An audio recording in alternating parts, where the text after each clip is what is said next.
Morning friends, I am Imran sir and welcome back to our YouTube channel SC family. बच्चों, आज का हमारा topic है features of partnership final account. So start करते।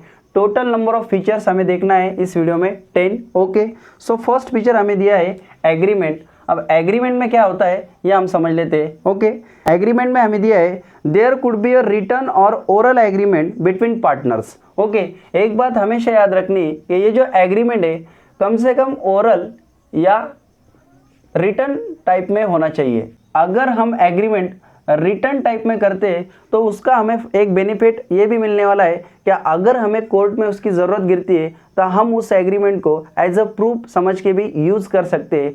इसलिए जब भी हम पार्टनरशिप कर रहे हैं तो एक बात हमेशा याद रखनी है कि जो एग्रीमेंट है वो रिटर्न टाइप में होना चाहिए, उसे लिखित स्वरूप में करना चाहिए। ओके, सो फर्स्ट फीचर हमारा बहुत ही सिंपल है कि एग्रीमेंट हमें करना है। ओके, सेकेंड में हमें दिया है नंबर ऑफ पार्टनर्स। जो सेकेंड फीचर है नंबर ऑफ पार्टनर्स। अब पार्टनरशिप करने के लिए मिनिमम 2 पर्सन जरूरी है। ओके, पार्टनरशिप करने के लिए कितने पर्सन जरूरी है? मिनिमम 2।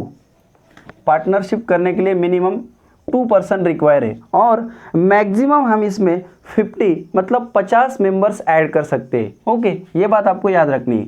नंबर ऑफ पार्टनर्स में मिनिमम 2 पार्टनर्स की ज़रूरत होती है और मैक्सिमम हम यहाँ पर 50 पार्टनर्स भी कर सकते हैं। ओके, देन नंबर 3 है लॉफुल बिजनेस। लॉफुल बिजनेस में हमें क्या दिया है? Business undertaken by partnership should be lawful. जो बिजनेस है वो लॉफुल होना चाहिए, लीगल होना चाहिए। Okay, the definition of partnership also does not permit any association like club और चैरिटेबल इंस्टीट्यूशन।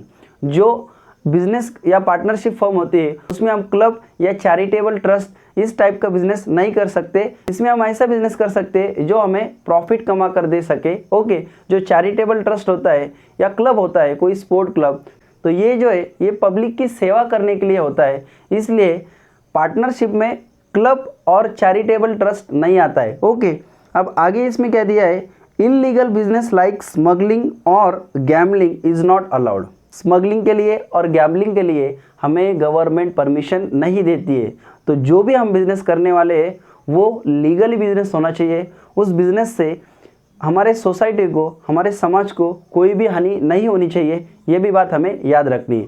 इसलिए हमें नंबर 3 का जो फीचर दिया है कि जो बिज़नेस है वो कैसा होना चाहिए? लॉफुल होना चाहिए। ओके, नंबर 4 हमें दिया है शेयरिंग प्रॉफिट एंड लॉसेस। अब शेयरिंग प्रॉफिट एंड लॉसेस में क्या होता है? The purpose of partnership is to earn profit.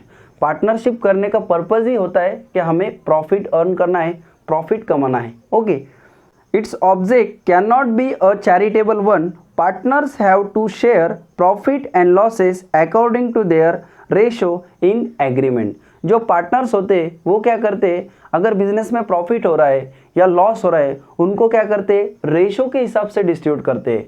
Agreement में जो भी उनको रेशो मिला है, एग्रीमेंट के हिसाब से उनका बिजनेस में जो भी रेशो होता है उस रेशो के हिसाब से वो प्रॉफिट या लॉस इसका डिस्ट्रीब्यूशन करते हैं। ओके, इसलिए फीचर नंबर 4 हमें दिया है sharing profit and losses. Okay, then feature number 5 है अनलिमिटेड लायबिलिटी। ओके, अब इसमें देखते हैं the liability of partners is unlimited. सबसे पहला पॉइंट आपको याद रखना है कि जो लायबिलिटी होती है वो कैसी होती है? अनलिमिटेड होती है। Okay, then liability is joint and several if asset of business is not sufficient to pay liabilities. ये पॉइंट आपको याद रखना है।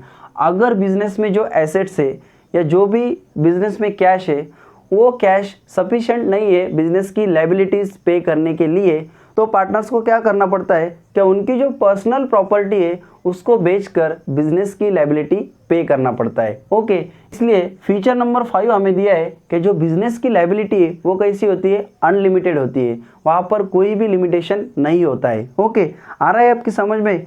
देन फीचर नंबर 6 हम देखेंगे जॉइंट ओनरशिप। अब इसमें हमें क्या दिया है? All partners are equal owners of business property.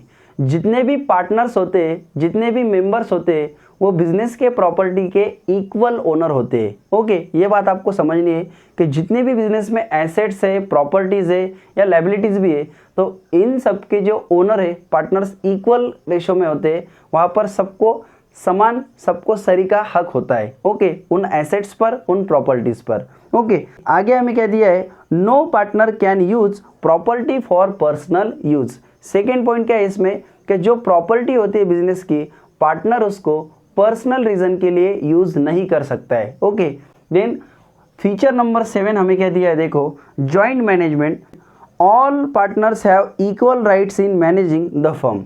First point इसका याद रखना है कि जो भी पार्टनर्स होते हैं सबके सब पार्टनर्स को इक्वल राइट्स होता है, सबको समान अधिकार होता है कि बिजनेस में मैनेजमेंट करने का। ओके, फर्स्ट पॉइंट ये। और सेकंड इसमें हमें क्या दिया है, some partners take interest in management of the firm.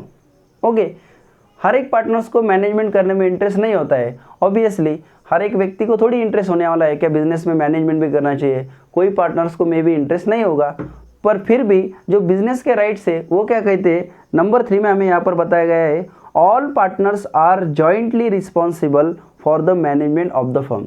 लेकिन जो बिजनेस के राइट्स है उसके अकॉर्डिंग वो क्या कह रहे हैं कि जो ऑल पार्टनर्स होते हैं बिजनेस को मैनेजमेंट करने के लिए उनको रिस्पॉन्सिबल होना पड़ता है। जैसे कि सेकेंड पॉइंट में वो बता रहे हैं कि कुछ पार्टनर्स को इंटरेस्ट में भी नहीं हो सकता है मैनेजमेंट करने में, लेकिन अकॉर्डिंग टू बिजनेस लॉ या अकॉर्डिंग टू बिजनेस राइट्स वहाँ पर हमें बता रहे हैं कि ऑल पार्टनर्स को बिजनेस मैनेजमेंट करने के लिए रिस्पॉन्सिबल होना पड़ता है। Okay, then feature number 8, principles and agent. Okay, अब ये जो फीचर है इसको हम एक स्टोरी के फॉर्म में समझते हैं। जैसे कोई मूवी में कोई हीरो का डबल रोल होता है। ओके, एक पॉजिटिव और एक नेगेटिव कैरेक्टर होता है। ओके, आपने कोई मूवी में देखा होगा कि किसी हीरो का डबल रोल होता है। ओके, तो उसी तरह पार्टनर्स का भी बिजनेस में डबल रोल होना चाहिए। ओके, फर्स्ट रोल है प्रिंसिपल एंड सेकेंड रोल है एजेंट।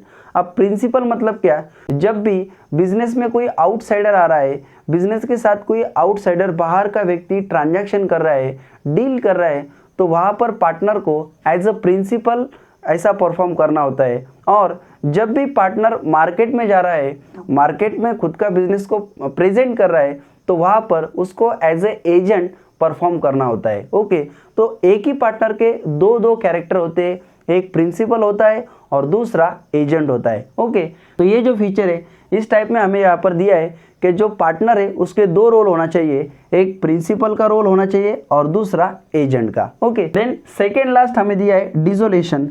डिसोल्यूशन में क्या दिया गया है, a partnership fund can be dissolve through agreement between partners. Dissolution ये जो वर्ड है इसका मीनिंग होता है तोड़ना। ओके, अब मान लो जैसे कि 2 व्यक्ति है वो एक साथ आते हैं और पार्टनरशिप फर्म तैयार करते हैं। ओके, और वहाँ पर एक एग्रीमेंट भी करते हैं। एग्रीमेंट में वो मेंशन करते हैं कि हम इस पार्टनरशिप को 5 साल रखने वाले, 10 साल रखने वाले, उनके हिसाब से वो वहाँ पर वैलिडिटी क्रिएट करते हैं। लेकिन अगर आगे चलकर उनको वहाँ पर पार्टनरशिप नहीं रखना है, कुछ रीज़न की वजह से उनको साथ नहीं रहना है, तो वो पार्टनरशिप डिसॉल्व भी कर सकते हैं, तोड़ भी सकते हैं। तो ये जो नंबर 9 का फीचर है डिसोल्यूशन, इसका मीनिंग इस प्रकार होता है। ओके, अब यहाँ पर लास्ट जो है, लास्ट हमें नंबर 10 का फीचर देखना है, रजिस्ट्रेशन।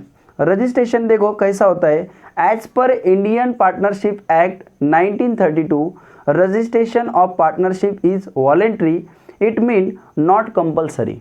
अब क्या होता है देखो, रजिस्ट्रेशन जो होता है as per Indian Partnership Act 1932 के अकॉर्डिंग होता है। ओके, ये बात आपको याद रखनी है कि जो रजिस्ट्रेशन है वो इंडियन पार्टनरशिप एक्ट 1932 के अकॉर्डिंग किया जाता है। ओके, और आगे इसमें हमें बोल रहे हैं कि जो रजिस्ट्रेशन ऑफ पार्टनरशिप है वो वॉलेंट्री होता है। वॉलेंट्री मतलब कंपलसरी नहीं होता है। ओके, ये जो पार्टनरशिप का रजिस्ट्रेशन होता है ये वॉलेंटरी होता है, मतलब नेसेसरी नहीं होता है, कंपलसरी नहीं होता है।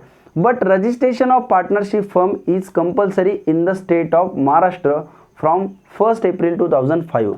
लेकिन अगर आप पार्टनरशिप महाराष्ट्र के अंदर कर रहे हो, महाराष्ट्र स्टेट के अंदर कर रहे हो, तो आपको आपके पार्टनरशिप का रजिस्ट्रेशन करना कंपलसरी है। ओके, ये भी बात आपको याद रखनी है। वैसे देखा जाए तो पार्टनरशिप का रजिस्ट्रेशन करना कंपलसरी नहीं है, लेकिन अगर आप बिजनेस महाराष्ट्र के अंदर कर रहे हो तो आपको आपके पार्टनरशिप का रजिस्ट्रेशन करना कंपलसरी है। ओके, और ये कब से कंपलसरी किया गया है, 1 अप्रैल 2005 से। ओके, ये बात आपको याद रखनी है कि जो रजिस्ट्रेशन है वो 1 अप्रैल 2005 से इन महाराष्ट्र कंपलसरी हुआ है। ओके, सो बेसिक से फीचर है, ऑल फीचर जो है हमने आज की इस वीडियो में डिस्कस किया है।